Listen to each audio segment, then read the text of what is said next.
5, 4, 3, 2, 1, 0.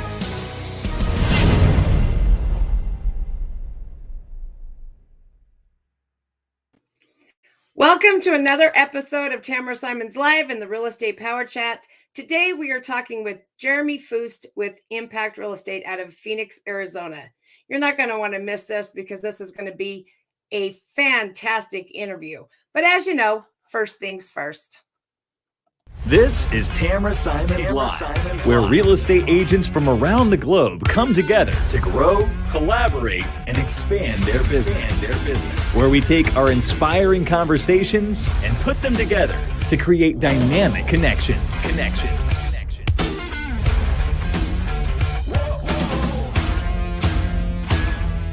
This is the Real Estate Power Chat.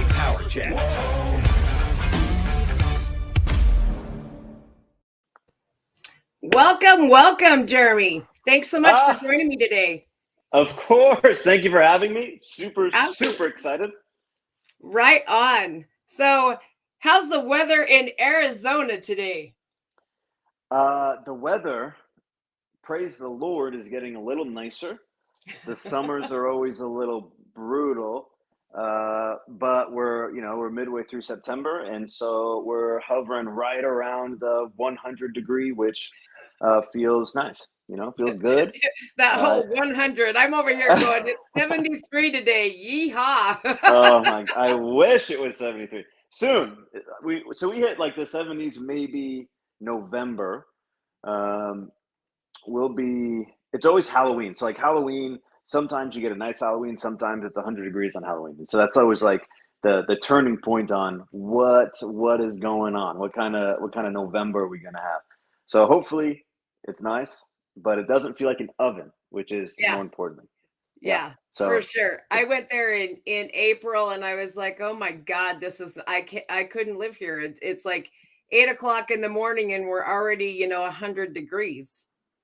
And, just way too hot for me. I'll come on your winter side when it's nice. Winter's amazing.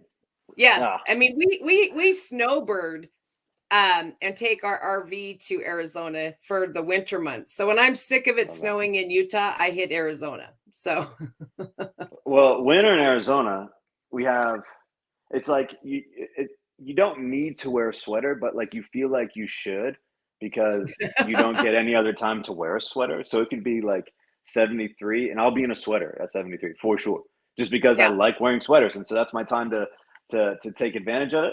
But I'm not confident you need a sweater at all during the day at any point of the year. You need it in the mornings when we have like those freezes and it might hit 32 degrees, maybe, we get that maybe twice a year. Maybe. But yeah, so I'm a big fan of winter. But summers, you just like the key with summer is you just have to be surrounded by water. So you got to have a pool. You got to go to the beach. You got to know friends with pools. You go to the river. Like there's things you do. You got to be around water. Once you're around water, then it's A-okay. And the water feels freaking incredible because you're so freaking hot. Yeah. So. Yeah, that's the one thing that I've seen. I don't think anyone doesn't have a pool, right? Yeah, a lot of people have pools for sure. And I'm over here in Utah and we're in September finally. And I'm like, it's hoodie weather. I'm excited. I get to put on my hoodies. That's what I'm talking about. Like I love wearing a hoodie. Love wearing a hoodie. Love wearing my hoodies. Wait. But then we're peeling it off because it's now gotten too warm. Utah's had weird weather this year, so Dude, we've actually had humidity, and we don't get humidity. So has it been like really windy there this summer? Not too bad. We just had a lot of humidity. I mean, which is weird because usually we're a drier climate. So yeah. All of a sudden our temperatures are warmer and then we've got humidity thrown in there. And I'm like, why the hell is it so wet? I hate that. It's been rainy and the humidity's been high and it's been windy. It's been a weird summer here. I'm kind of annoyed absolutely. with it. Absolutely. Kind of annoyed with it. So talking about the weather, let's talk about some real estate. Let's tell my audience a little bit about Jeremy and Impact Real Estate there in Phoenix. So I am a co-owner of Impact Real Estate along with my partner, Matt Schick. we started Impact January of last year, so 2021. I've been in real estate just over 4 years. He's been in real estate 5 years, so we're newer to the scene. And really, the purpose of Impact and why we wanted to create a team was we wanted to make sure the people that we surrounded ourselves with were people that wanted to be authentic and be who they are and not have to kind of to fake it till you make it kind of mentality. And so one of our core values is you be authentically you, whatever that means, you know. And we both believe that you can do real estate at a super high level just being yourself. And so that's why, like, I wear snapbacks and long sleeve shirts and I got tattoos and all kinds of stuff. And he kind of has that same vibe. And it's not like, I want to make sure I'm super clear on this. If you like to dress up and you like to look good and go on these appointments that way, like, do it, right? That is the whole point of it. Like, whoever you are, do that. Like, we have people on the team who dress up too. Like, that's just not who we are. So we're not going to do it. Like, you will not catch me in a suit going on an appointment. I swear to you, that will never happen. I might throw on a collared shirt every once in a while. Maybe, you know, maybe. But like, whoever you are. And so that's kind of the mentality of our team. And it's attracted a lot of amazing people and like-minded people. And so it just allowed us to build a business that we love to be inside of every single day, because we also say you don't need more money, you need more people. You need more people in your world, and people provide the opportunities. And as long as you have the wherewithal to capitalize on the opportunities, then the money will follow, you know. But so we've been super fortunate. I mean, our team did 240 units last year and 42 flips. We also play in the flip space. And this year, we're probably going to hit a similar number in retail. We might be a little under. We might hit like 220, but we'll do around 100 flips. And so our Nice. focus kind of shifted a little bit to lean a little bit more in that arena of the flipping, wholesaling, sub-2ing, creative finance, that kind of thing. Well, and we have you guys 26 do a lot members. of you guys do a lot of the wholesale side. You know, that's We do. and you guys have a pretty unique way of how you do that. Well, so like our listing presentation, like that whole thing. Yeah. I mean, just the way you guys present yourselves. I mean, it's just one of the things that I find fascinating, is because it's one of those things I feel is missing in real estate. So, you know, it kind of attracts me, because it's not something that you hear of, and you guys do like, it. what are you referring to? Like, what are you referring to wholesaling? Well, the way you guys go through and the way you guys go out and look at properties, the way you guys pull those in, and whether it's goes on the market or whether you guys offer something else. It's so multidimensional the way you guys do that. Well, so that's funny, because that's our saying is we're multidimensional agents. Like, that's exactly what we say. And that's what we preach, and that's what we teach, and that's what we train on, because we want to be able to monetize any situation. And, you know, I was just talking to someone about this morning, about what your fiduciary is as an agent. And I think some of us realtors out there in the world believe that our fiduciary to our client is to get them the best deal, or to net them the most amount of money, or if you have a buyer, to get it under list price with concessions, whatever it is, right? We have this thing that's based on a monetary goal, and we attach it to a client and attach it to our fiduciary, when our fiduciary should be to ask questions at a super high level to get a clear understanding of what our client wants and what their goals and needs are. And then we give them the options for them to choose that best suits their needs. And that's how we best serve our clients. And so sometimes that is netting the most amount of money. Maybe it's, I will go through hell and I will walk on fire to net the most amount of money. Other times it's, actually, I'd rather have the convenience and not go to market and close in 10 days. And I know I'm going to net less money, but that's more important to me. And so clearly identifying what our fiduciary is super important to understanding how to help your clients, right? Like, it drives me nuts when they're like, well, they want to net the most amount of money, right? Like, did you even ask questions? Like, do they really? Are you sure? You know, like, do you know why they're moving, what their intention is? Do you know about family members? Do you know about their household situations? Are they caught up on their mortgage payment? Like, what is their situation? And so we make sure when we walk into an appointment, we ask questions at a super, super high level, and we try to identify what their goal is and what they're telling us.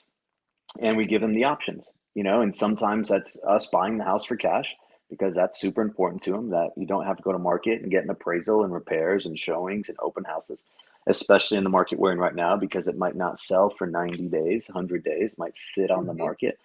And maybe they're contingent on another offer in Oklahoma, and they really just need to sell their house right now to make sure that house doesn't fall through because that's their dream house.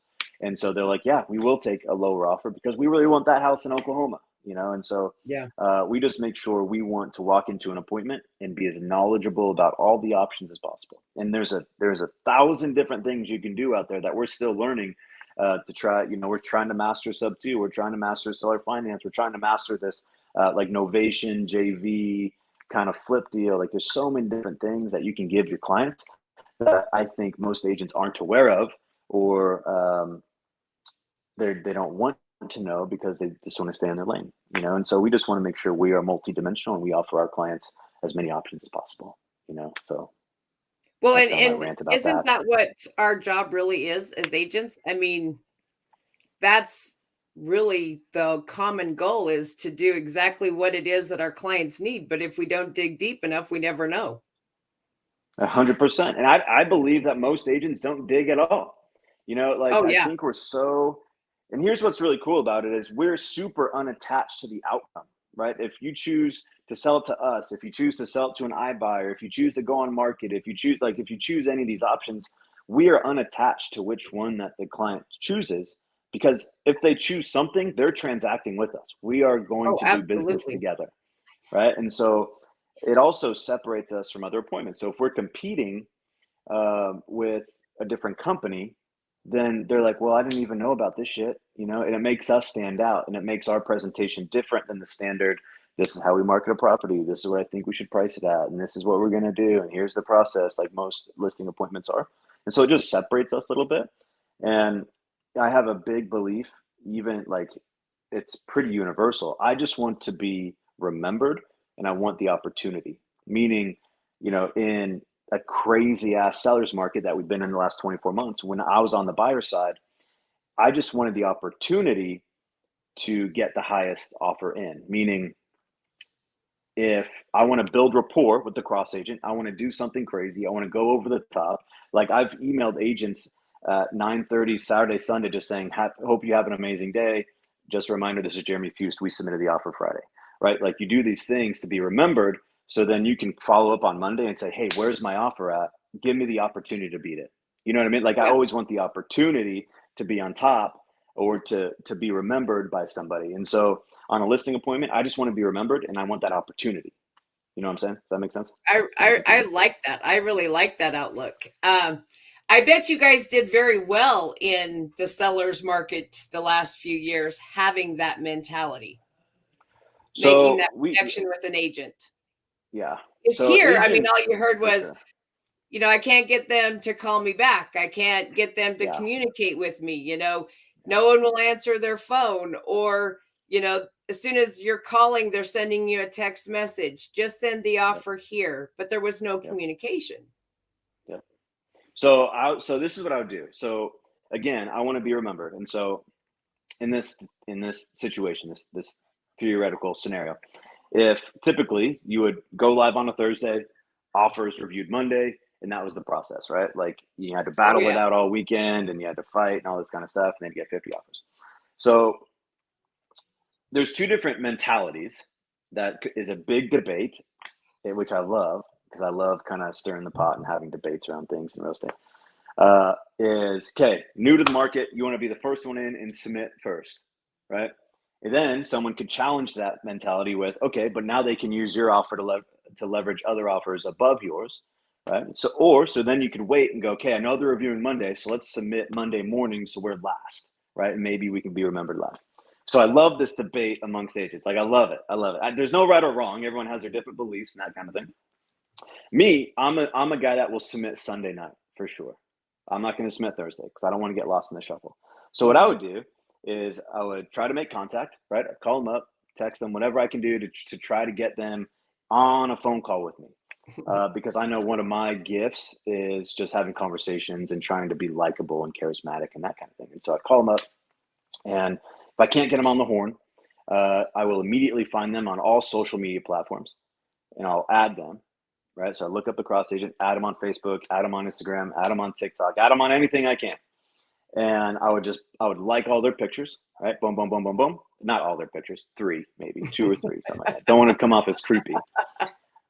And then I would email them Saturday and Sunday morning, literally with the just hope you have an amazing day. Maybe like this is Jeremy Fuse, just FYI, something like that. Hope you have an amazing day, blah, blah, blah. And then Sunday, hope you have an amazing day, blah, blah.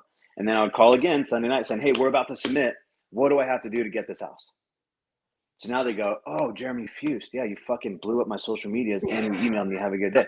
So I'm remembered, right? I'm remembered. I'm not lost in this shuffle of all these agents that submitted 50 other fucking offers that just don't mean shit, right? Like in the market we were in, it was like being a listing agent was easy, but it was also a fucking nightmare trying to go through all these offers and organize it and just understand how to present 50 fucking offers to your seller without them getting overwhelmed and confused. Like it was tough, like a different level of tough, but it was a nightmare. And so I knew on the buy side, how do I separate myself? Because I know what it's like. I know what it's like getting 50 offers and having all these agents call you and getting just all this shit. And so I wanted to separate myself. And so that was kind of, again, I just wanted to be remembered. And so I'd find ways to be remembered. And also I'm a big believer in bringing people into my world on socials because I know I'm active on there. And so I want them to understand who I am, what my beliefs are, how I talk, my cadence, my team, all that kind of stuff.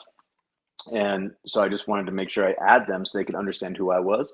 And so they knew I wasn't just some stuck up prick. And I was a pretty genuine dude who tries to deliver value to the community and have a team and I'm legit and that kind of thing. And so, that was kind of my strategy then, which is a little different now in today's market. You don't need to do all these crazy things to try to win an offer. Now you need to do crazy things just to find a fucking buyer for your listing. You know? Yeah, it's the other side of that coin. Uh-huh. Yeah. So what is your market looking like there now? Because I know it's, we're starting to make that normalization in our market. What does it look like in yours? Yeah. So I'm happy you're using that term normalization because that's what I've been saying for months is we just need to find a new normal. Like I don't give a shit if the normal is 5,000 listings, if it's 50,000 listings. I don't give a shit. I just want a normal. So then we have an idea of what we're doing. Like for the last 4 months, it was like the faucet of a hose was just cranked all the way up and listings were flooding the market. And we had no idea when that hose was going to get turned off. We had no idea. And so it was kind of scary. We're like, what the fuck is happening right now? And so the last 3 to 4 weeks, we've kind of found a new normal. It seems like around 19 to 20,000 listings. And so like, just to give you something to compare that with, like in January or February, you maybe had 3,500 listings on the market. And so we went from 35 to 20,000 very, very quick. We actually just passed 20,000 for the first time today or yesterday. So it creeped up a little bit, but we're hovering right around that, which is super good. So it feels like there's 1,000. Yours is doing that because that's kind of what ours has started to do here. Starting to creep up into the thousands instead of, getting on our MLS and you're like, oh, I have 200 houses to search. Yeah. So it's not. So it's like it's crazy. What's crazy about it is just how fucking fast it happened. Mm-hmm. Like. It felt like overnight, and so I was preaching to the community, like, quit looking at the data so much because like we have what's called the Cromford report. And that is like, the be all of real estate data for Arizona. And so it has what's called a Cromford market index. I'm sure you guys have something similar, but basically, it was this measuring tool with all this conglomerated data thrown into it, and it would tell you if it was a buyer's market or seller's market. And for the longest time, like in April and May and June, the data just never caught up to what was really happening in the market. And so you look at data and be like, okay, well, we still have an influx of inventory for the demand because that's what the data showed. But if you were actually in the market, like you could feel it in your gut, fuck, like we're in a buyer's market.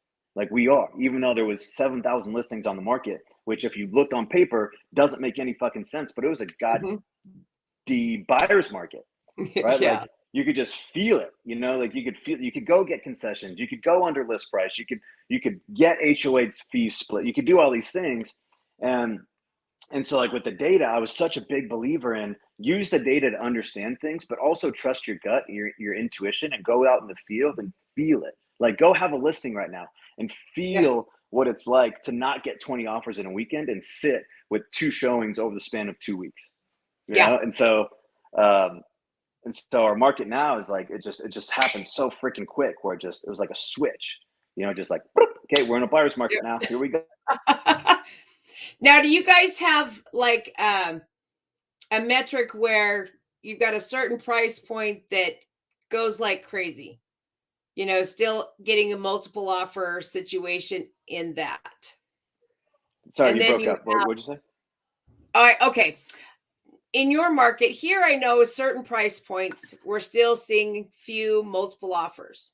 Mm-hmm. And then in other areas, in different price points, we have where we actually can have a negotiation. Mm-hmm. Things are being asked for, or it'll actually sit on the market a little bit longer. Do you guys have a price point there where it's doing the same thing, or is it? No, not really. It's pretty flat across the entire thing for sure. Like the higher price points, like if you get into the millies, those are a little different, but what happened with the interest rates, so like our standard first time home buyer kind of price point is between 300,000 and 400,000. And when the interest rates jumped up, like it just knocked everyone so far down, but the price points are still up here. Mm-hmm. And so it didn't really affect that $300,000 to $400,000 price point as much as I originally thought it would. Because I'm like, okay, well, first time home buyers now have a chance to get into a house, because now the people that live in a $400,000 to $500,000 house don't want to move to get another $400,000 to $500,000 house because the interest rates, their payments are going to be the same, and so it's kind of like it's kind of flat across all price points. I don't think any price point's been affected drastically greater than any others. Yeah, it would be nice, because here it will be nice to kind of see that slow down to where it's a neutral flat point here, to where it's not, okay, if you're in this price point, you're still, competing. Where in this price point here, which is usually, I mean, it's 800 and up, where it'll, you start to see a little bit of the slowing. It stays on market a little bit longer than what we have seen it. I mean, because even here we were getting multiple offers in the $1 million price point, which was insane. Yeah. And now, it can sit and you can actually come to the table, because I like the negotiation process, the whole process of real estate, when you're, trying to come up with the most kick-ass offer possible. So you got to get that negotiation thing going. Oh yeah. And I look forward to that. I like that part of real estate. Oh yeah. And we haven't had that. I mean, it was like you had to go in with the best thing you could possibly come up with in one shot. And now it's not quite that way, which is nice. So we just so we have this house. So here's a crazy story.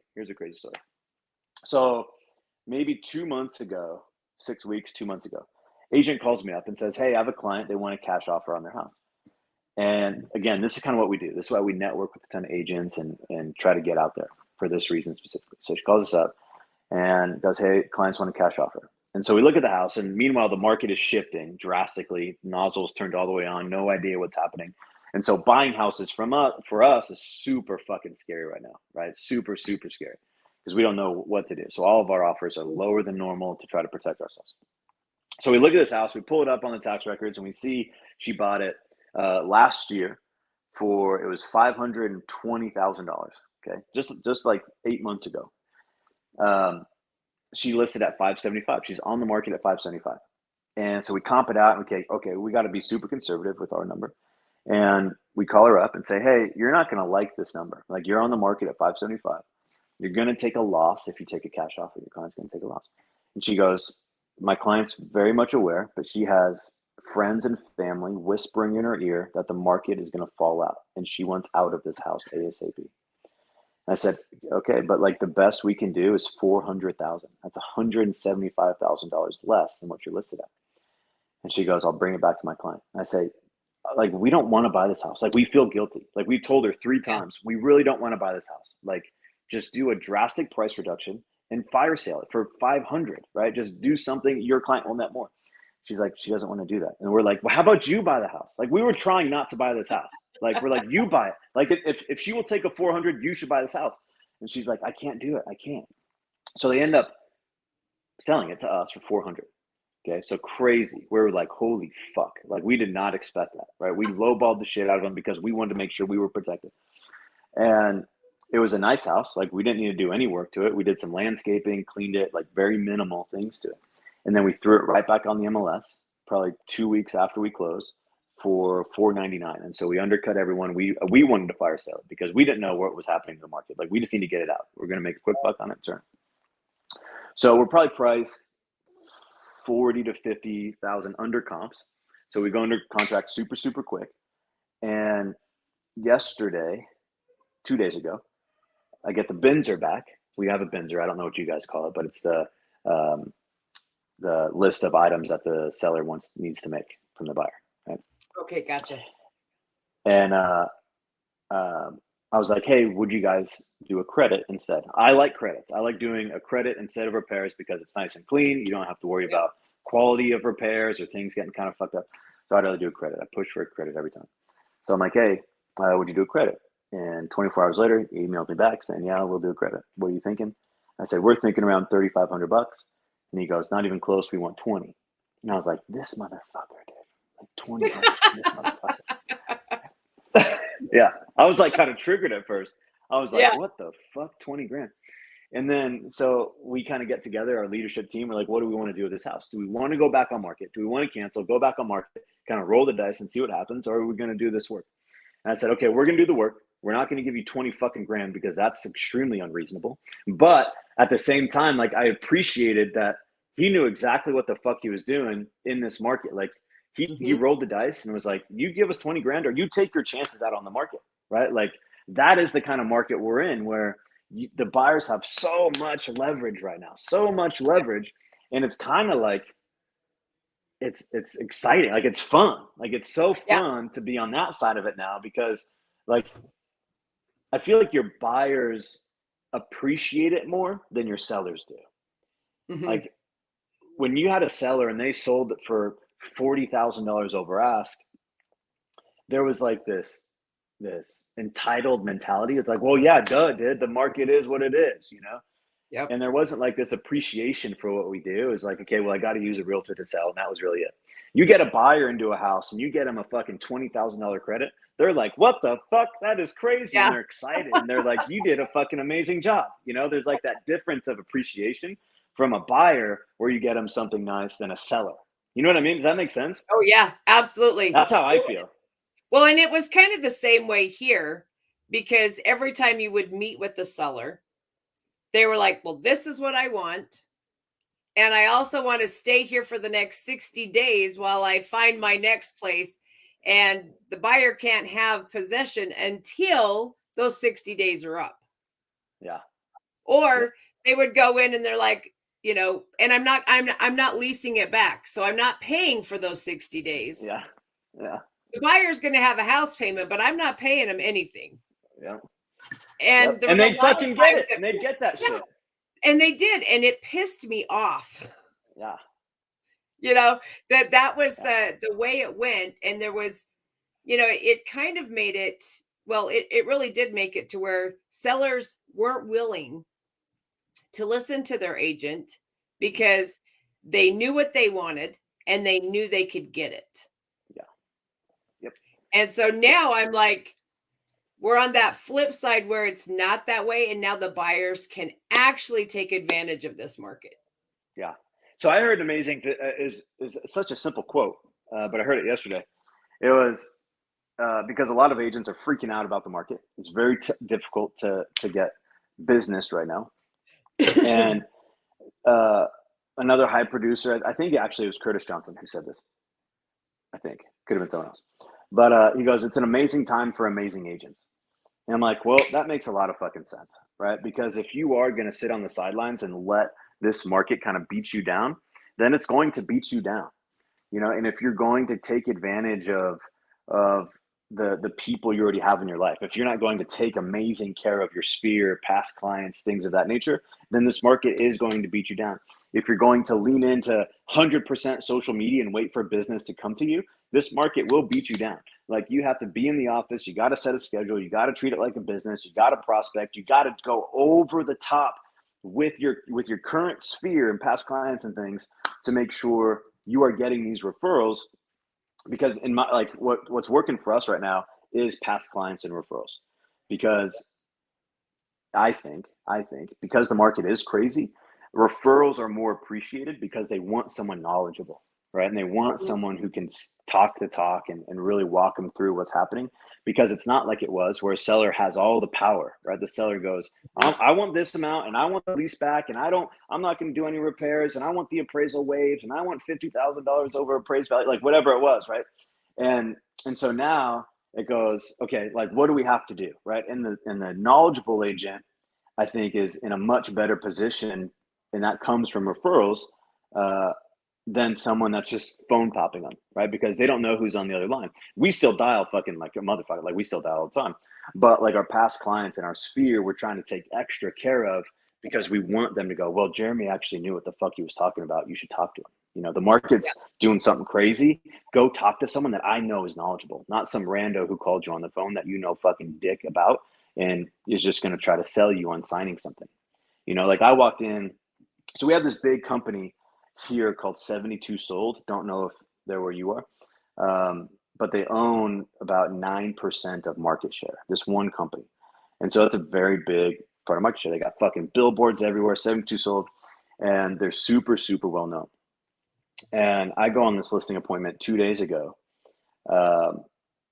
where it was literally back to back. So 72 Sold right before me. I literally, as I drove up, I saw the agent get in her car and it was my turn. I go in. And so I'm like, oh shit, this is super awkward, you know? And so I walk in and I get the appointment by being fucking brutally honest with him and said, like, the price that 72 Sold said you should list at is significantly higher than what you should list at. And so my price was 50 grand under what they did. And so my strategy is always, I want to comp it in front of you. I want to show you what I see. So there's full transparency, right? I'm not the fucking dude that's going to say, oh yeah, we can go get this number just to get doc signed. And then you can do price reductions a month later, just so you can make a check. Like, I'm going to punch you in the mouth and go, this is what's fucking happening out there. This is the truth. Do you want to sell your house or not? Right. And that's how it goes. And so that's like, I don't even know my point, but what was our point? What was the original question to that? I just started fucking rambling on about shit. Like, just providing value to people in your life, right? That's the point. Just providing value. Yeah. And so leaning into your sphere, past clients, things like that, and showing them, hey, I am the proven professional, is proving to work for us because this market is turning and they want someone that can talk the talk. That was my fucking point. We got there. We got there. Yeah. So now you have, we was talking before we came on camera, and you was talking about your team, and you have new agents on your team. Do you, I mean, because I'm fairly certain you guys provide, you know, tons of training for your agents, and, you know, just because of your business model for impact real estate. What does it look like for your new agents? So new agent, so it's attractive. So it's so funny because a lot of our new agents come from social media. They see us on socials and they go, what the fuck are these guys about? Right. And so they reach out and they say, hey, I'd like to come in. And they come in and they come into our office, and we have a full bar upstairs, and we swear if we had an HR department, all of us would have been fired by now. So it's just like a big, loud, exciting kind of environment. And they come in, they either love it or they hate it. Like, we've had agents leave and say, hey, we just can't handle the language that happens. You know, like, it is what it is. But again, authentically you know, and we're super empathetic. If it's not your vibe, like, we get it, you know, we understand. So an agent comes in, they meet with my mother, who's actually our sales manager. She is the one that wears all the fucking hats and really does everything, while me and Matt get to go do all the fun shit. And so they meet with her, and she onboards them, and with also a guy named Matt Christ onboards, and they have a 30, 60, 90 kind of game plan. Most teams have a 30, 60, 90, like it's nothing new. And like ours is pretty intense. You know, like the first night they need to what's the word? Like they need to copy a contract 5 times, right? So they just need to copy one. So they have one that's filled out, and they fill out a blank one 5 times, just so they understand what's what and where goes what. And we try, I know no fucking agent does this, but we want them to read the contract 30 times. The first 30 days, read it every night, because I'm a huge believer in manipulating the contract. Like if an agent pisses me off, I will go fucking ham on our additional terms and get squirrely with language and change things around, because I want them to know, like, you're not fucking with some new agent. Like, you're fucking with someone who really takes this job serious and understands shit, you know? And so I want them to be a high level of the contract. And so we try to get them in the contract.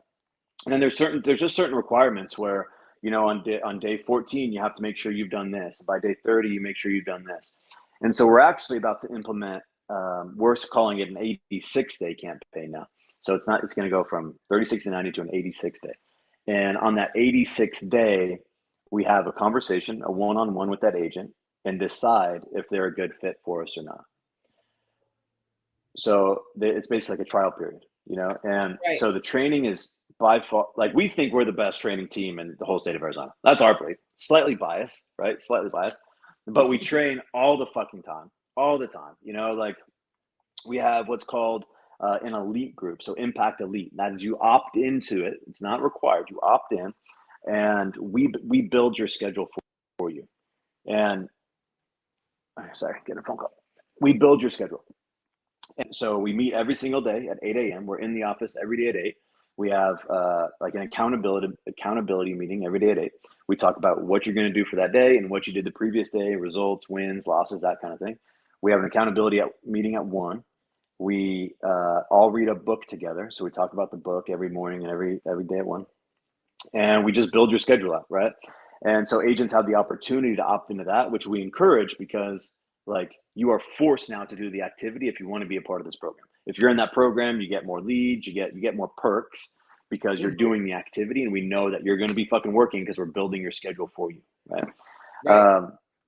And so at the end of that 86 days, like, we determine, are you a good fit? Are you not a good fit? Like what do you think held you back? If you don't think you were a good fit, whatever it was. But like new agents, it's kind of funny. So like, I own a team, right? But I don't really think of it like a team. I think of it like an ecosystem, because we do have a big team, and we have 27 agents, something like 26 agents. And it's more of like an ecosystem. And if you can plug into the ecosystem, then your scale at which you learn is highly accelerated, right? And so we have what's called 4 impact laws. And one of those laws is I choose to create value for someone else before expecting any opportunity, right? And so that is the mentality of our team. And so we are givers, right? We give. Nothing is a secret, right? It's, hey, I heard you fuck up on the phone. Let me show you a better way of doing that, or a different way of doing that. Or, hey, I'm negotiating this contract, and a new agent goes, hey, what are you guys talking about? That agent is gladly fucking shares everything with that other agent. So it's this ecosystem of just learning, right? And so these new agents, if they can plug in full time, like, I try to get them in the office as much as possible, because they learn so much fucking faster being around people who are smashing their phones, having conversations with clients, negotiating contracts, writing fucking wholesale deals, all these things, walking houses.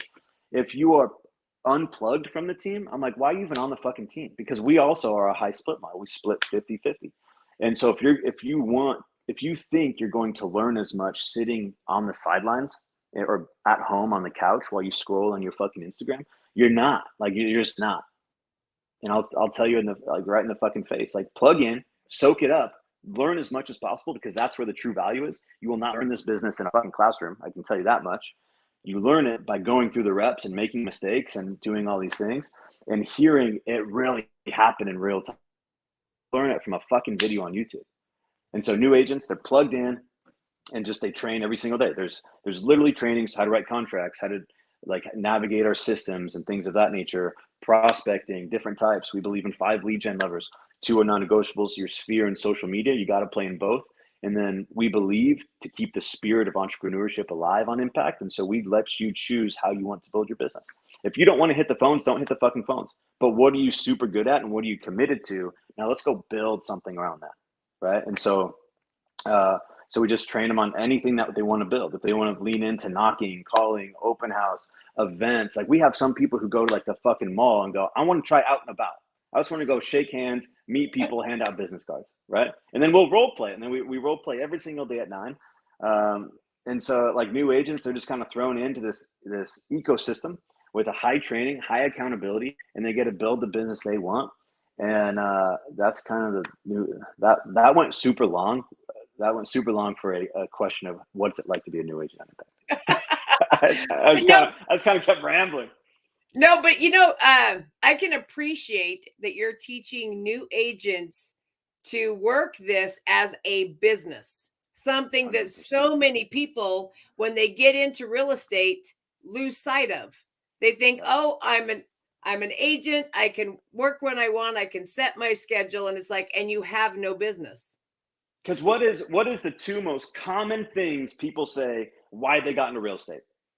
Well, there's really 3, but one of them's a total crock of shit. If someone says I got into real estate to help people, I will look them dead in the eye and call them a fucking liar. Right? Like you didn't do it to go help people. If you want to go help people, go be a nurse, right? Go do something greater than helping them transact real estate. I wanted to make money. I want to make You want to make money and you want freedom. Yep. 2 most common things. Money, freedom, money, freedom, money, freedom, every fucking time. And that freedom, if they say that on the very first meeting, if they say that, it concerns me. And I tell them the most common thing I see when people come in with that freedom mentality is they manipulate it and they take advantage of what that freedom really means. Freedom really means you don't have to go to your boss to request time off to go on vacation. It doesn't mean you get to start work whenever the fuck you want. If your wife wants to go to the zoo tomorrow with your kid, maybe you can go, right? That's freedom. It's not manipulating your day to work around what's comfortable for you. That's just letting yourself down. That's not freedom, right? Freedom is just having the ability to do what you want when you want, but run it like a fucking business, right? So I always use the analogy of like a restaurateur, someone who opens up a new restaurant. They have to take out a huge fucking nut. They have to take out a ton of fucking money to buy it, to lease the building, to buy supplies, buy the products, buy appliances, whatever. They got to invest a ton of money. And those motherfuckers are there before anyone else. They stay there longer than anyone else. They got to manage staff. They wear about 4 different hats when they get started because they're trying to watch their expenses. They do so much. And their motivation, there's 2 motivations, passion, and then that big sum of money they got to pay back, right? They don't want to fucking close that thing down and have to be responsible for that. They don't want that. In real estate, we don't have that luxury of having to pull out a giant fucking loan to start a business, right? You don't have that motivation to go do it. So you got to find that motivation somewhere else because no one else is going to do it for you. And that's the hardest fucking thing because you can get into real estate for $1,500 and now you have the potential to go make as much money as you possibly can with a $1,500 investment, right? But why are you doing it? Like, what are you going to do? What motivates you to go out and do it? Because you don't have a ton of fucking money to go do it or to motivate you to go do it, right? Yeah, absolutely. So the new agent conversation is crazy. Like I get fired up with new agents all the time. Well, and it's kind of it is a passion of mine because I've been in the business long enough and worked with agents I swear to God I never want to work with again. And then I have agents that I'm like, okay, can I have you on every deal? Because they understand what it means to be an agent and how it works, why they consider it a co-op. We're kind of co-oping this whole entire situation and to get both of our clients to where they want to go. Mm-hmm. And then you have agents that come into this business thinking exactly what you just said, where I'm going to have freedom and I'm here to make a lot of money, yet they do nothing to build a business. Yeah. And like, That's my whole thing with the agents. It's like, let's train them to actually be good agents. And if that's not the case, then get the hell out. And like the amount of sacrifice it takes to actually have the opportunity to be an agent, right? Like it's hard. Like it's hard to get into real estate and stay in real estate and actually make it a career for a while, right? Like it's hard to hit that threshold. Yeah, exactly. Because you probably will go broke. Like I have a story. Have I told you my story before about when I was kind of broke and struggling? You did, but I'm pretty sure that my audience doesn't know. Okay, so it might be long-winded. Okay, but so here's like my broke story. So about a year into real estate, struggled just like everyone else, mostly everyone else. You know, you get into real estate, you don't know what the fuck is going on. You're like, wait, real estate's really difficult. And newly married, my wife is due with our first kid in 3 months, and it was December.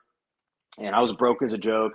My wife was going to quit her job and really depend on me in real estate, and nothing was going well.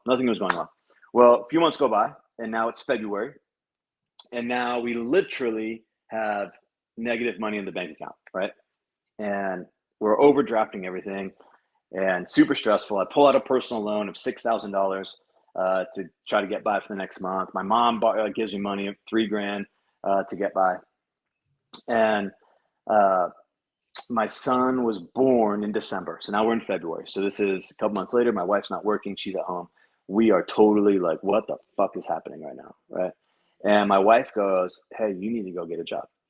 And I was like, babe, I disagree with you. Right? I'm like, I need you to trust me that I'm going to come out the other side of this. I just need more time. I need to figure it out, but you got to trust me.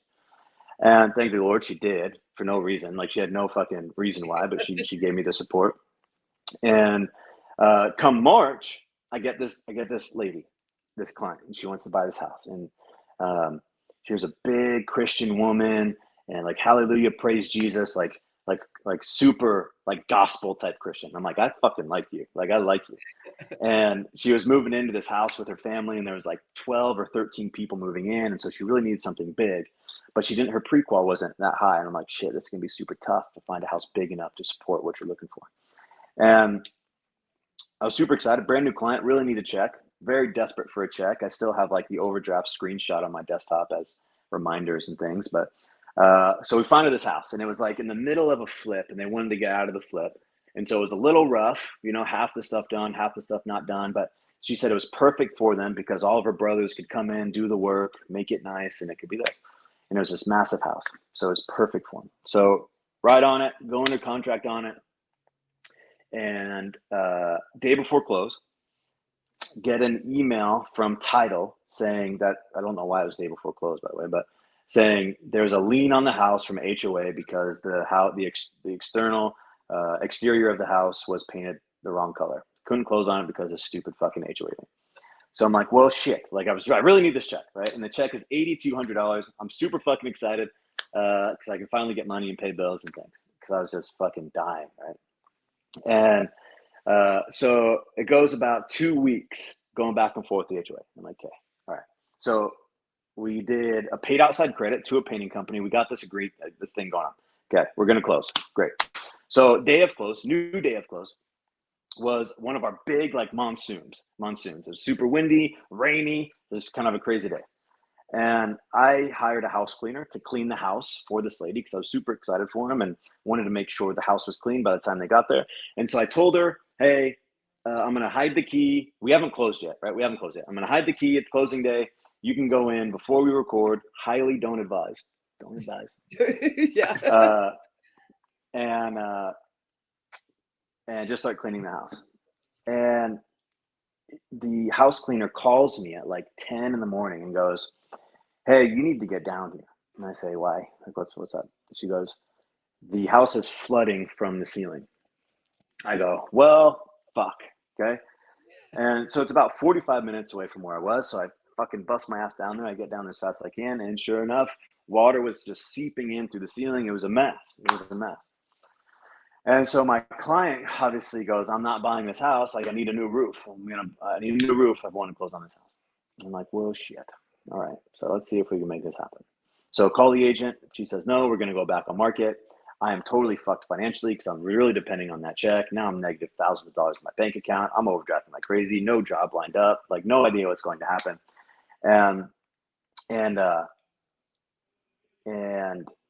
for some reason, I know it. Never mind. I'm not going to say that. So my partner, Matt Chick, he was been pushing me for months prior to that. He's been pushing me. Hey, you need to go build a relationship with God again. Like I know you have that foundation, and you just kind of abandoned. And this is going to get a little gospel on you, so I apologize, but you really need to dive into your relationship with God again. You need to start praying and just kind of rekindling that. And I'm like, I know. I never done it right. I know. And so I'm sitting there. I'm sitting at my office thinking like, just like I was so, you ever just like get so scared and frustrated that you just like your car is your only safe place and you just fucking scream in your car. Like that's where I was, right? Just screaming in my car, fucking punching my ceiling. Like, what the fuck am I doing right now? Stressed out like crazy. And so I'm sitting at my office one day, and I had this overwhelming feeling of going, okay, you got to get this lady a roof. You need to pay for it. And I go, no, right? Like mentally, this is like a thing, man. Like, why do I have that thought? Like, get out of there. Like, I can't pay for it. And so I call a roofer that I know, and I said, hey, can I get a roof quote? He goes, of course, and he shoots down there. And the roof quote was exactly the same amount as my commission check, $8,200. Okay, so I'm like, right? Like I need this money. Like I need it so desperately. And so I eventually I ended up paying for the roof. I did a paid outside credit, took my commission check, wrote it to the roofer, paid for the roof. Text my client, boom, boom, boom, boom, boom. Hey, you're getting a new roof. We're closing today. You'll be able to move in by Monday, 5 days. The roofer said he'll be able to bust it out in the next 5 days. Super good dude. And she goes, obviously super excited. Doesn't really know where I'm at financially because I'm not expressing my brokenness to this client, right? And she goes, what in the world can I do for you? And I go, and I have the screenshot to this day. And it goes, I said, all I want you to do is pray for me and my family. And that was it. She goes, done, right? Because she's this big gospel lady. Like I'm telling you, loved her to death. I knew she would take that and it would go to heart and she would actually do it. And so that was like in March. And so that was in April. So from April to December of that year, I ended up making almost $300,000 the rest of the year, right? And that changed the trajectory of my entire fucking life, right? Like the craziest thing I've ever experienced in my life, ever. And the point of that story, one, pray more if you haven't prayed, okay? Two, like being broke, I think is part of your initiation of real estate. Yeah. Like I really do. Like you need to feel what it's like to go, holy shit, this is scary as fuck. Like it's scary as fuck. But what's on the other side of it is so fucking incredible and life-changing and amazing that if you can make it over that hump, like your life will never be the same. As long as you're smart, you don't fucking blow all your money and that kind of thing. But the potential behind what this vehicle of real estate is unmatched. It is unmatched. Absolutely. No, I agree. Yeah. I also think that, for agents, myself included on that, is when I find that I'm not doing what I know I need to be doing, it affects my bank account. It affects my mindset. In tune, if I don't hurry up and get myself in check, because I'm a big mindset person. I have to stay in that lane. Yeah. And of course, I mean, I'm not perfect. So, I do veer off and do the, what the fuck was you thinking? Why did you do this? Yeah. Oh, yeah. And do the beat myself up thing. And then That's also, again?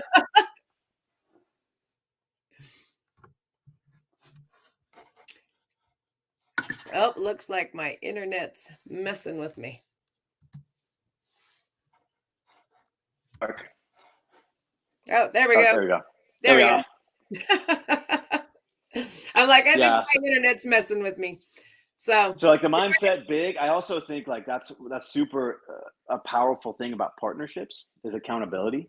Because me and Matt hold each other accountable all the time, and also I think it's a truth that all agents will go through funks and they'll go through these points in their career or even like in a calendar year where they're feeling really beat up or down or not depressed, but just sad or whatever it is. They go through these weird times in their career.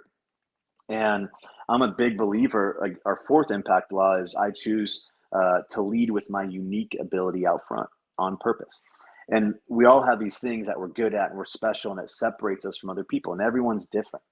And when you're in those funks, what I do is I just go create something, right? If I'm like, fuck it, like, why am I in this mindset? Like, I don't know why. There's no reason. I'm not broke. My relationships are great. My business is thriving, whatever. But you're just in this weird thing. Like, go do something you absolutely fucking love, and it will pull you out of that thing quicker than anything. You know, like we do this. So like something I love to do is make up songs, record them, make videos, like do crazy shit, real estate parodies, things like that. Which I absolutely love that you do. Thank you. But it's just fun, right? And it's fun. And I grew up like making music and bands and things like that. And so I love doing it. And like 6 or 7 weeks ago, I was in one of those funks for whatever reason. And I'm like, why am I like this? And so I walk out of my office and in the big bullpen, and there's a dude on our team who used to like make beats in LA. So he knows like how to like do shit and make beats and stuff, whatever. And there's another guy on our team named Sean. And I'm like, hey, the three of us, we're about to go make a beat, write lyrics, and record it and post it on social media in 1 hour. We're going to start from scratch. We're going to do it in 1 hour, and we're going to squeeze that creativity out of us and just go have fun with it. And whatever happens, happens, you know? And so we sat down in this room and we have an hour, and it was just that creative process that's like afterwards. It's like you've created something from thin air and you see the outcome of it. Even if no one fucking likes it, like you created it from thin air, right? And you should be proud of that shit. And you come out the other end like feeling on fire again on, okay, I remember why I'm on this fucking earth. Like, let's go do something great. You know, it's like this weird thing. And so if you're in that funk, like just go do something you love. If that's hiking, if that's hanging out with the family or going on vacation or the beach or even playing fucking video games, like whatever it is, like whatever you love to do to remove your mindset from whatever funk you're in, go do it. And you will come back and you will be on fucking fire. Yeah, no, I definitely agree with that. And I love it when because you'll post it on Instagram and you've got it live and you guys are, you know, doing your parodies. And I have to watch them because you guys come up with some funny shit. So like that last one, I think the last one we posted, it was the, like we were making fun of dads in inspections, you know? Yeah, that was, I mean, it's fun. And I always watch it. I mean, that's why I got your Instagram handle at the bottom. Anyone, you know, that sees this needs to go and follow you because you guys do funny shit. You guys have a good time, which is why I said, you know, if I was in Arizona, I would be joining your team because you guys live authentically and you work authentically as well. So, you know, like attract like, right? Yeah. Thank you. We just wanted to make sure we built a business that we loved going to. Like that was super important to me. Like we have the power to do that in real estate. We have the power to build whatever business we want. And why not make it an environment that you fucking love? You know? And so that's what we're doing. Now that I've kept you as long as I've kept you on here today, which I appreciate your time, honestly, what would you tell someone that is been in business, but they're not seeing the results that they want? What is some advice that you would give that agent? My advice is get back to the fundamentals. Don't get squirrely, because when things aren't going the way that you think they should be going, you start reaching for shit. You start reaching and you start Googling, hey, how to find leads in real estate, or YouTubing, what is the best way to prospect? There has already been so many hundreds of thousands of other realtors have proven these fundamental concepts of calling, of knocking, of open housing, of farming, of sphere, of past clients, all these things where you don't need to go Google how to find fucking deals. All you need to do is double, triple, quadruple, 5x your activity to find the success. Like if you are a caller and you're not finding the success you are today as you were 6 months ago, and let's say you were making 400 calls a day, double it, to go to 800 and see if that works. If that doesn't work, go to 1200. If that doesn't work, go to 1300. Like, you need to find within these fundamental things that have been proven to work, what activity do you need to do to go find success? And most people pull the plug on it too early and they go, well, I still want to work 30 to 40 hours a week. Well, it's like, motherfucker, we're in a different market now. Like, it doesn't work like that. Like, you're an entrepreneur. You need to go do whatever you got to do to go pay the bills and scale and thrive and live the life you want. If you want to live the life as a realtor, you have to adopt a real estate or entrepreneur mentality of, okay, let's get creative, and your schedule is not going to be fixed. And sometimes you're going to go through a season of working 80 hours a week, and sometimes you're going to go through a season where you're working 30. And that's okay. That is what the business is. So if you're struggling, find out how you want to lead gen, whatever that is, and just fucking work until you find success. And now you have a baseline. Okay, I know I need to do 8 open houses to find 1 listing. I know I need to do 2 open houses to find 3 buy, whatever it is. Like, you need to find something. So now you know what your activity should be. Okay, I know if I want to get 2 buyers this month, I need to do 10 open houses, whatever it is. Just don't get squirrely. Don't get shiny object and distracted and doing something 2 weeks here and then quitting because you didn't get the result. Now you're going to go do two weeks over here. Okay, you didn't get the result. Now you're going to go 2 weeks here. You're not going to get the result. That is the killer of all real estate agents, is the shiny object, not being consistent, and just not thinking or being comfortable only working X amount of days or X amount of calls. Like, scale it to where you find success, and now you have a baseline. Nice. Thank you so much, Jeremy. I appreciate you taking time out. Thank you, Tamara. And I, from my understanding, I may see you in October, correct? October 27th. Yay! We'll be there. I'm excited. I'm going full in on that one. So I look forward to finally actually meeting you. I know. Super exciting. So, but thank you again. And we'll talk soon. Yes, ma'am. All right. Thanks so much. Yep.